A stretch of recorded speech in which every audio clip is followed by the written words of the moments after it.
میری پیاری بہنوں اور میرے اسلامی بھائیوں، آج میں آپ لوگوں کو ایک ایسی بات بتانے جا رہی ہوں جس پر بہت کم لوگ غور کرتے ہیں، مگر یہی بات میاں بیوی کی پوری زندگی کا رخ بدل دیتی ہے۔ فجر کی نماز کے فوراً بعد شوہر کی 3 جگہوں پر بوسہ دینے سے کیا ہوتا ہے؟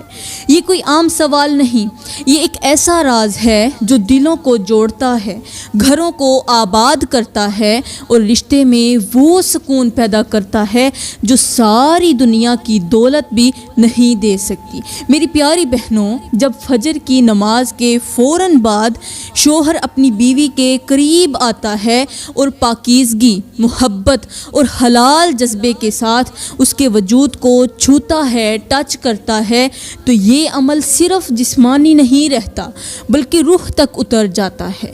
فجر کی نماز کے فوراً بعد اپنے شوہر کی، اپنے ہسبینڈ کی 3 جگہوں پر بوسہ دینے سے آخر کیا ہوتا ہے؟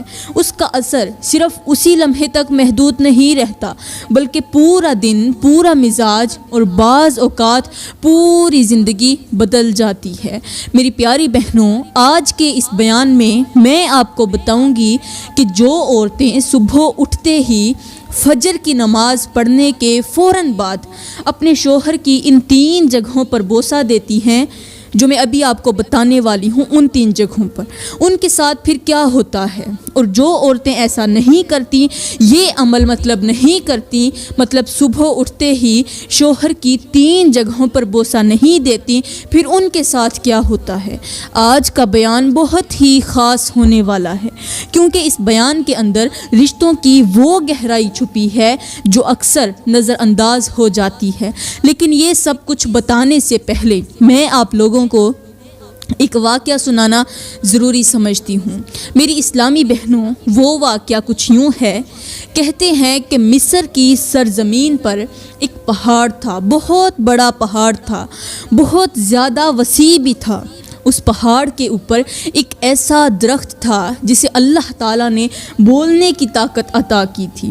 جو بھی شخص اس درخت کے قریب سے گزرتا تھا، وہ درخت پکار کر کہتا تھا کہ اے میرے قریب سے گزرنے والے، سب لوگ میرے قریب سے گزر جاتے ہیں مگر کوئی مجھ سے میری کہانی نہیں سنتا، کاش کوئی ایک بار میری کہانی سن لیتا تو میرے دل کا بوجھ ہلکا ہو جاتا اور سننے والے کو ایک بہت بڑا سبق مل جاتا، اسے عبرت مل جاتی۔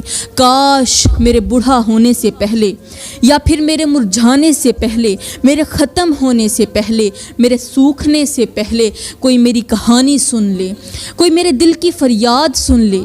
اب اس دور کے لوگ اس قدر پتھر دل تھے کہ وہ درخت کی آواز سن کر بھی اس کی طرف متوجہ نہیں ہوتے تھے۔ دن بدن درخت کی آواز میں درد بڑھتا گیا، جو اس کا درد تھا وہ بڑھتا گیا، دکھ بڑھتا گیا، اور یہ آواز آہستہ آہستہ مزید بلند ہوتی چلی گئی۔ کہتے ہیں کہ ایک دن حضرت یوسف علیہ السلام اپنے شاہی محل کے اندر سوئے ہوئے تھے، آرام فرما رہے تھے کہ اتنے میں آپ کو نیند آ گئی، اور نیند کے دوران آپ نے ایک خواب دیکھا۔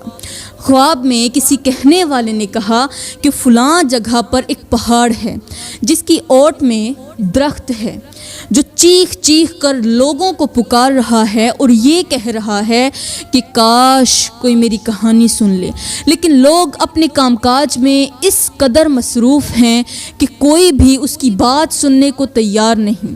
یہ خواب سنتے ہی، دیکھتے ہی حضرت یوسف علیہ السلام کی آنکھ کھل گئی، کیونکہ اللہ کے نبی کو جو بھی خواب آتا ہے وہ ہمیشہ سچا ہوتا ہے۔ اب یہ سوچتے ہوئے وہ دوبارہ سو گئے کہ شاید یہی خواب مجھے دوبارہ آئے۔ دوبارہ آنے کا مقصد کیا ہے؟ وہ سوچ رہے تھے کہ شاید دوبارہ خواب آنے سے مجھے پتہ چل جائے کہ وہ پہاڑ کہاں موجود ہے، اور جب آپ دوبارہ سوئے تو نیند میں پھر وہی خواب آیا، اور کسی کہنے والے نے کہا کہ وہ پہاڑ جادل نامی پہاڑ ہے۔ یہ خواب دیکھتے ہی ایک بار پھر سے حضرت یوسف علیہ السلام کی آنکھ کھل گئی۔ آپ کے دل میں ایک عجیب سی بے چینی اور ذمہ داری کا احساس جاگ اٹھا۔ آپ فوراً اپنے بستر سے اٹھے، محل سے باہر نکلے اور ایک سپاہی کو اپنے ساتھ بلایا، ضرورت کا کچھ سامان اپنے ساتھ لیا، وقت ضائع کیے بغیر گھوڑے پر سوار ہوئے۔ گھوڑے کی سواری کرتے ہوئے آپ اسی لمحے جادل نامی پہاڑی کے قریب اس کی طرف روانہ ہو گئے۔ راستے میں چلتے چلتے آپ کی نظر ایک بہت بڑے قافلے پر پڑی۔ وہ قافلہ کہیں جا رہا تھا اور وہ قافلہ بہت ہی نمایاں دکھائی دے رہا تھا، دور سے نمایاں خوبصورت دکھائی دے رہا تھا۔ آپ نے رخ بدلا اور اس قافلے کی طرف بڑھ گئے۔ جب قریب پہنچے تو معلوم ہوا یہ کوئی عام قافلہ نہیں بلکہ اس دور کے متقی اور نیک لوگوں کا قافلہ تھا۔ ایسے لوگ جو دیندار تھے، اللہ کے خوف میں جینے والے تھے اور جنہیں لوگ اللہ کے ولی کہا کرتے تھے۔ حضرت یوسف علیہ السلام نے اپنے سپاہی کو اس کے پاس بھیجا، قافلے کے سردار کو اپنے پاس بلوایا اور نہایت ادب سے اس سے پوچھا کہ یہ قافلہ کہاں جا رہا ہے؟ کیا یہ کوئی تجارتی قافلہ ہے؟ کسی تجارت کے سلسلے میں جا رہا ہے؟ تو قافلے کے سردار نے کہا، نہیں، یہ کوئی تجارتی قافلہ نہیں ہے بلکہ یہ پورے علاقے کے تمام عالم لوگوں کا قافلہ ہے۔ اس میں تمام دیندار لوگ موجود ہیں اور ان تمام لوگوں نے ایک ہی رات میں ایک ہی جیسا خواب دیکھا ہے۔ وہ خواب یہ تھا کہ جادل نامی ایک پہاڑ ہے، پہاڑ کے اوپر ایک ایسا درخت ہے جو درد بھری آواز میں فریاد کر رہا ہے، بول رہا ہے اور کہہ رہا ہے کہ اے گزرنے والے، مجھ سے میری کہانی سن کر جا۔ پھر دوسرے ہی لمحے اس درخت نے کہا کہ کاش میری کوئی کہانی سن لیتا، میری درد بھری فریاد کوئی سن لیتا تاکہ وہ عبرت حاصل کرتا۔ اب ہم سب لوگ مل کر ایک قافلے کی صورت میں اس درخت کی عبرت بھری کہانی سننے جا رہے ہیں۔ ہو سکتا ہے اس کی دردناک کہانی سن کر ہم سب کو عبرت حاصل ہو اور ہم اس عبرت کو حاصل کرنے کے بعد مزید اللہ تعالیٰ کے قریب ہو جائیں۔ قافلے کے سربراہ کی یہ بات سن کر حضرت یوسف علیہ السلام کا تعجب اور زیادہ بڑھ گیا۔ آپ کو یقین ہو گیا کہ رات کو جو دکھایا گیا خواب تھا وہ سچا تھا، یعنی جو خواب ابھی میں نے دیکھا ہے، تھوڑی دیر پہلے جب میں نیند میں سو رہا تھا اس وقت جو میں نے خواب دیکھا تھا وہ بالکل سچا تھا، کیونکہ یہ صرف مجھے نہیں بلکہ یہاں کی تمام عالم لوگوں کو دکھایا گیا ہے اور اللہ تعالیٰ واقعی ان کو کوئی عبرت دکھانا چاہتا ہے۔ حضرت یوسف علیہ السلام نے فرمایا کہ اے قافلے والو، پھر ہمیں بھی اپنے ساتھ لے کر جاؤ۔ خیر حضرت یوسف علیہ السلام اور باقی تمام لوگ چلتے چلتے آخر کار جادل نامی پہاڑ تک پہنچ ہی گئے۔ جب سب لوگ وہاں پہنچ گئے تو واقعی وہاں سے ایک درد بھری آواز آ رہی تھی کہ کاش کوئی میری کہانی سن لیتا۔ یہ آواز سنتے ہی حضرت یوسف علیہ السلام سمیت قافلے کے تمام لوگوں کو اپنا رات والا وہی خواب یاد آ گیا اور سب کے دل گواہی دینے لگے کہ واقعی رات کو ہم نے بھی یہی خواب دیکھا تھا، یہی منظر دیکھا تھا اور یہی آوازیں سنی تھی۔ اب وہ سب لوگ اسی آواز کی سمت بڑھنے لگے اور جیسے جیسے وہ درخت کے قریب جا رہے تھے ویسے ویسے اس آواز کا درد اور شدت بڑھتی جا رہی تھی۔ آخر کار جب وہ سب لوگ اس درخت کے قریب پہنچ گئے تو وہ تمام لوگ اس درخت کے ارد گرد ایک دائرے کی صورت میں کھڑے ہو گئے۔ ان کے دل سہمے ہوئے تھے اور آنکھیں نم ہو چکی تھی کیونکہ درخت کی آواز میں بہت ہی زیادہ درد بھرا ہوا تھا۔ پھر حضرت یوسف علیہ السلام اس درخت کے بالکل قریب آئے اور بولے، اے درخت بتا تو صحیح تو اتنا دکھی کیوں ہے؟ تیری آواز میں اتنا درد کیوں ہے اور تو کون سی کہانی سنانا چاہتا ہے؟ تو روز فریادیں کیوں کرتا ہے؟ آج بتا تو صحیح تیری کہانی کون سی ہے؟ دیکھ آج ہم لوگ تیری درد بھری کہانی، تیری فریاد سننے کے لیے تیرے ارد گرد جمع ہیں۔ یہ بات سنتے ہی وہ درخت پھر سے بولا اور کہنے لگا، یا اللہ تیرا لاکھ لاکھ شکر ہے کہ آج صدیاں گزرنے کے بعد اور میرے بوڑھا ہونے سے پہلے کوئی میری فریاد سننے کے لیے میرے تک پہنچ ہی گیا ہے۔ اللہ کے نبی نے فرمایا، اے درخت اب تو ہمیں اپنی کہانی سنا کہ تو صدیوں سے کیوں روتا آ رہا ہے، آخر کون سی وجہ ہے جو تجھے بار بار رلا رہی ہے اور تو رو رو کر فریادیں کر رہا ہے۔ ہم سب پوری توجہ سے تیری کہانی سنیں گے اور اس سے عبرت بھی حاصل کریں گے، اور ہاں تیرا یہ پیغام دوسروں تک بھی ضرور پہنچائیں گے۔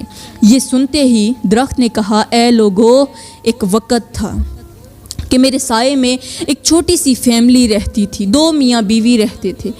وہ اسی درخت کے نیچے ان کا ایک چھوٹا سا گھر تھا، مطلب میں درخت کے نیچے ان کا ایک چھوٹا سا گھر تھا۔ اس گھر کے اندر وہ دونوں میاں بیوی رہتے تھے، دونوں آپس میں پیار کرتے تھے، محبت کرتے تھے اور ایک دوسرے سے عشق کرتے تھے۔ میں ان کو دیکھتا تھا تو دل سے کہتا تھا کہ یا اللہ، کیا اس طرح کی محبت کرنے والی مخلوق بھی دنیا میں رہتی ہے؟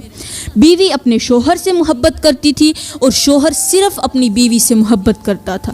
دونوں کی محبت بھری زندگی سکون کے ساتھ گزر رہی تھی۔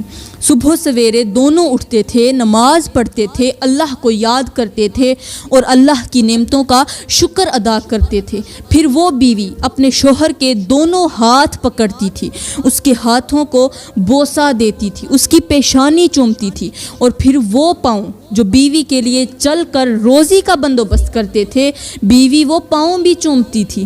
میں اپنی آنکھوں سے دیکھتا تھا کہ جب بیوی شوہر کے ہاتھ اور پاؤں چوم کر اس کی شکر گزاری کرتی تھی تو آسمان سے رحمت کی بارش برستی تھی، اس گھر پر رحمت کی بارش نازل ہوتی تھی۔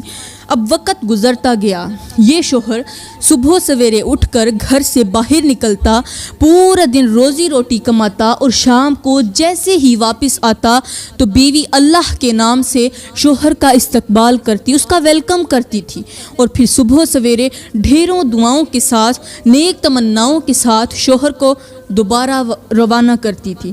وقت گزرتا گیا، جب یہ شوہر صبح سویرے گھر سے باہر نکل جاتا تھا تو اس گھر کے اندر ایک اجنبی عورت کا آنا جانا شروع ہو گیا۔ ابتدا میں اس کا آنا جانا عام سا لگا، معمولی سا لگا، مگر آہستہ آہستہ اس اجنبی عورت کی اس گھر میں رہنے والی عورت سے گہری دوستی ہو گئی۔ وہ عورت ایسی تھی جو اللہ تعالیٰ کے قرب سے بالکل دور تھی، اس کی باتوں میں غفلت تھی، اس کے اعمال میں اندھیرا تھا۔ وہ ایسے ایسے گناہ کرتی تھی کہ اگر شیطان بھی انہیں دیکھ لیتا تو ایک بار شرما جاتا، اتنے غلیظ گناہ کرتی تھی۔ اب اس گنہگار عورت کا میرے سائے میں رہنے والی عورت کے ساتھ آنا جانا بڑھنے لگا۔ دونوں ایک ساتھ بیٹھتی، ایک دوسرے کے گلے کرتی، ایک دوسرے کی چگلیاں کرتی، اور پھر باتوں باتوں میں لوگوں کی غیبت شروع ہو جاتی، کسی کی برائی، کسی کی کمزوری، کسی کے عیب بیان کیے جاتے۔ یوں پورا دن غفلت، غیبت اور بے مقصد باتوں میں گزر جاتا تھا، اور شام کو اس شوہر کے آنے سے پہلے پہلے وہ عورت اس گھر سے نکل جاتی تھی، جیسے اس کا وجود صرف اس وقت تک تھا جب تک گھر کا مرد باہر رہتا تھا۔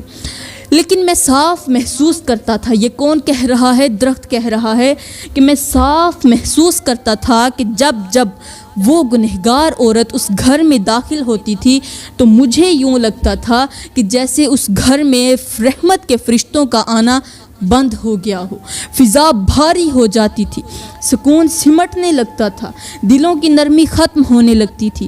یہ سب کچھ کسی اور وجہ سے نہیں تھا بلکہ صرف اسی ایک گنہگار عورت کی وجہ سے تھا۔ گویا اس کی نحوست نے اس پاکیزہ گھر کے ماحول کو آہستہ آہستہ بدلنا شروع کر دیا تھا۔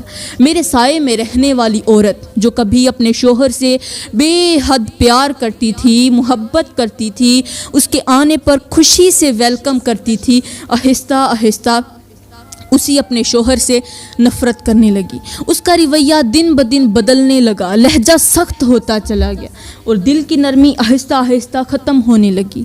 اب جب بھی اس کا شوہر گھر کے اندر داخل ہوتا تو وہ بیوی شکایتوں کا دروازہ کھول دیتی، کہتی تم کماتے بہت کم ہو، تمہارے پاس پیسے نہیں ہیں، ہمارے اخراجات بڑھ گئے ہیں، مجھے یہ بھی لینا ہے، مجھے وہ بھی لینا ہے، مجھے نئے کپڑے چاہیے، فلاں عورت نے اتنے پیسوں کی شاپنگ کی ہے, میرے پاس تو کچھ ہے ہی نہیں.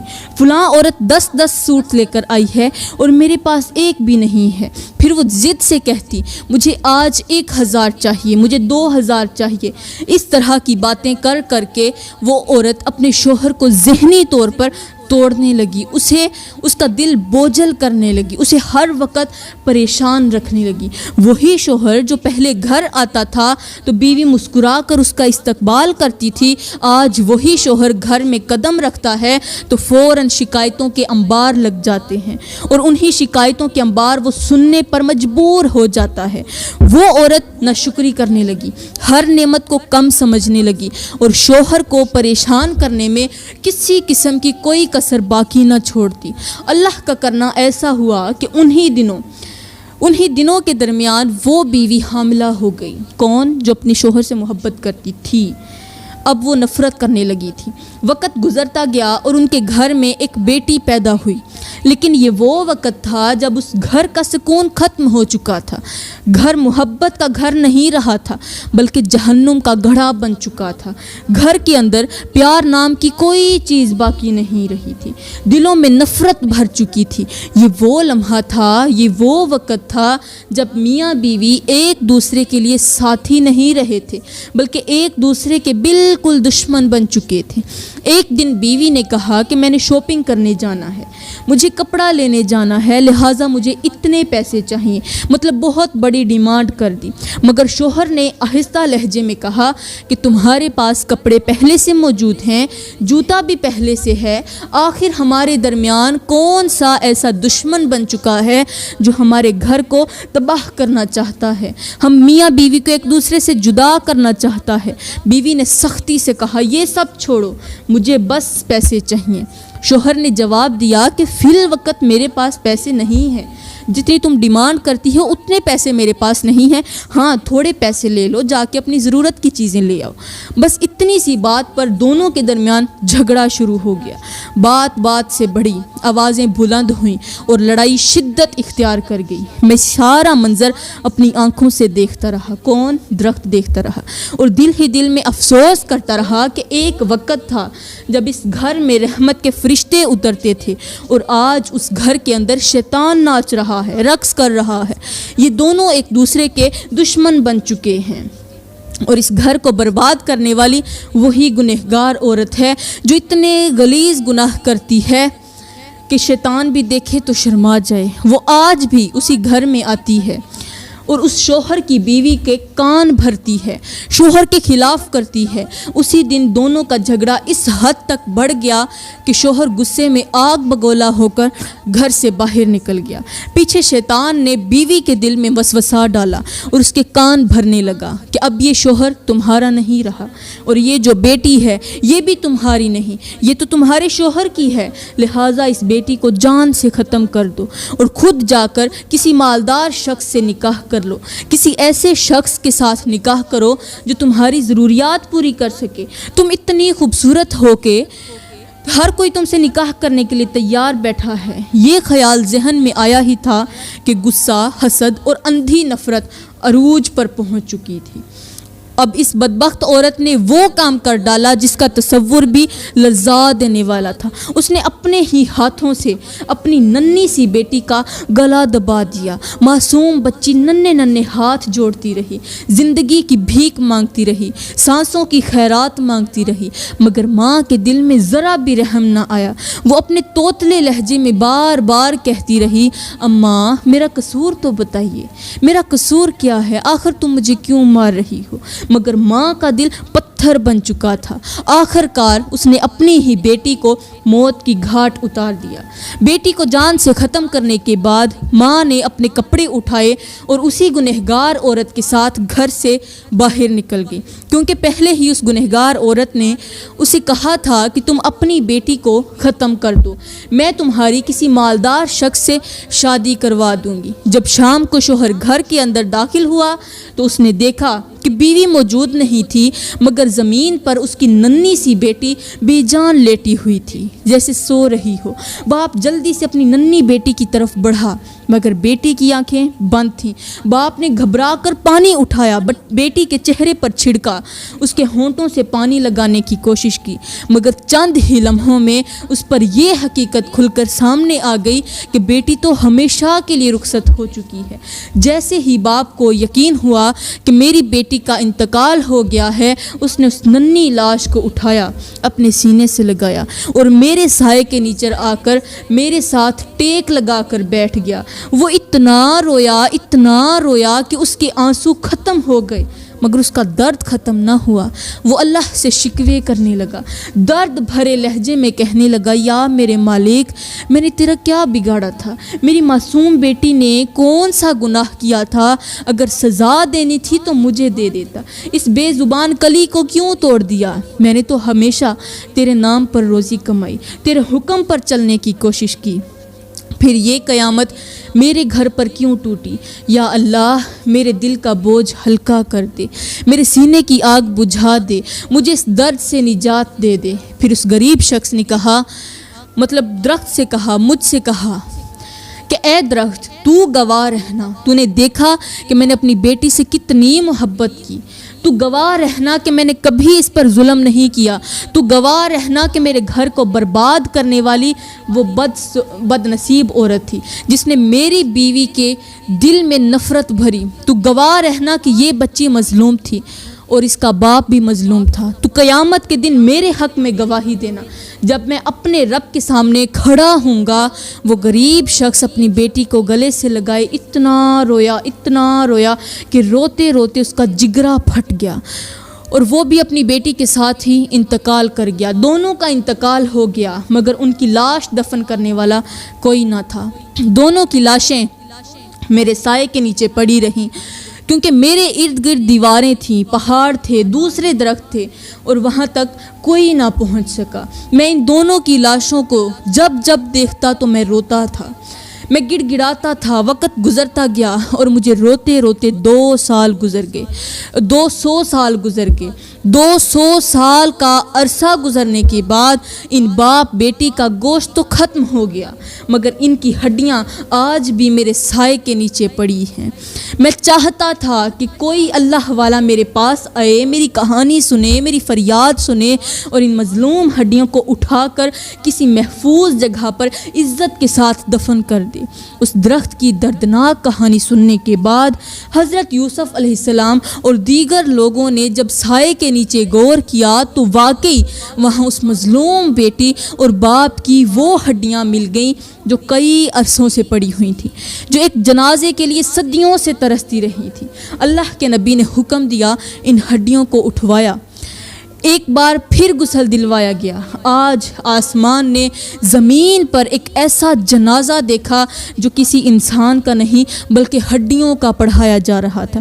جنازہ پڑھانے کے بعد اللہ کے نبی حضرت یوسف علیہ السلام نے تمام لوگوں سے مخاطب ہو کر فرمایا، اے لوگو، آج ہمیں ایک بہت بڑا سبق ملا ہے، اور شاید اللہ تعالیٰ نے اس درخت کو بولنے کی طاقت اسی لیے دی تھی تاکہ ہمیں وہ عبرت اور نصیحت دے سکے۔ اللہ کے نبی نے فرمایا، اے لوگو، جان لیا تم نے، اگر کسی گنہگار انسان کو اپنی زندگی میں جگہ دو گے تو یاد رکھنا تم تباہ ہو جاؤ گے، اس قدر تباہ ہو جاؤ گے کہ تمہارا خاندان اجڑ جائے گا، تمہارے گھروں سے سکون اٹھ جائے گا اور رحمت ناراض ہو جائے گی۔ درخت کی یہ کہانی سننے کے بعد ہمیں یہ بات سمجھ آ گئی کہ جو عورت اپنے شوہر کی نعمتوں کی شکر گزاری کرتی ہے، اس کے احسان کو مانتی ہے اور دل سے شکر ادا کرتی ہے، اس گھر پر رحمت کی بارش برستی ہے۔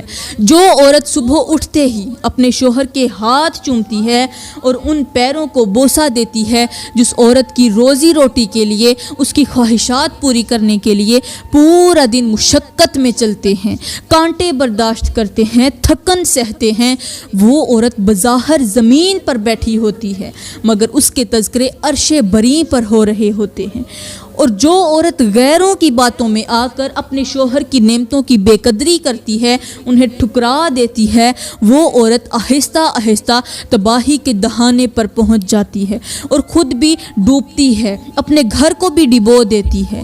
حضرت یوسف علیہ السلام نے فرمایا، اے لوگو، قیامت کا دن ہوگا، وہ عورت جس نے ایک جان کو اپنے ہاتھوں سے قتل کیا اور اسی کی وجہ سے اس کے شوہر کا بھی انتقال ہو گیا، قیامت کے دن اللہ تعالیٰ کے حکم سے اسے گھسیٹ گھسیٹ کر جہنم میں لے جایا جائے گا، اس کے بالوں سے اسے باندھا جائے گا، اس کی زبان سے اسے لٹکایا جائے گا اور وہ ہمیشہ کے لیے جہنم کی آگ میں جلتی رہے گی۔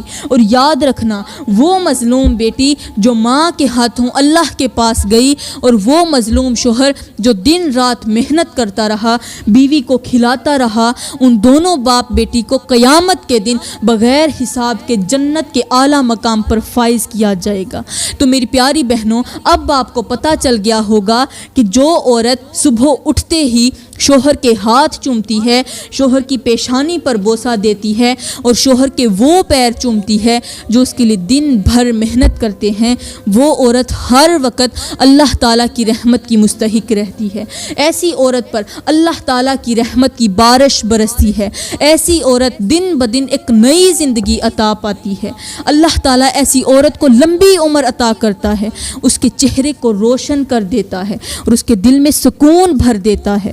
اور جو عورت کسی گنہگار عورت کی صحبت میں بیٹھنا شروع کر دیتی ہے، جو عورت غیبت کرتی ہے، چگلی کرتی ہے اور دوسروں کی باتوں میں آ کر اپنے شوہر کی نعمتوں کی بے قدری کرتی ہے، ایسی عورت ہر وقت شیطان کے سائے میں رہتی ہے۔ ایسی عورت جہاں بھی جاتی ہے، اللہ کا عذاب اس کے پیچھے پیچھے رہتا ہے، اس کے گھر سے سکون اٹھ جاتا ہے، رشتے ٹوٹنے لگتے ہیں اور زندگی آہستہ آہستہ بربادی کی طرف بڑھنے لگتی ہے۔ تو پیاری بہنوں، میں دعا کرتی ہوں کہ اللہ تعالیٰ ہماری تمام بہنوں کی ہدایت عطا فرمائے، ہمیں اچھی صحبت اختیار کرنے کی توفیق دے، ہمارے گھروں کو سکون، محبت اور رحمت سے بھر دے اور ہمیں شیطان کے وسوسوں سے محفوظ رکھے۔ آمین ثم آمین، وما علینا الا البلاغ المبین۔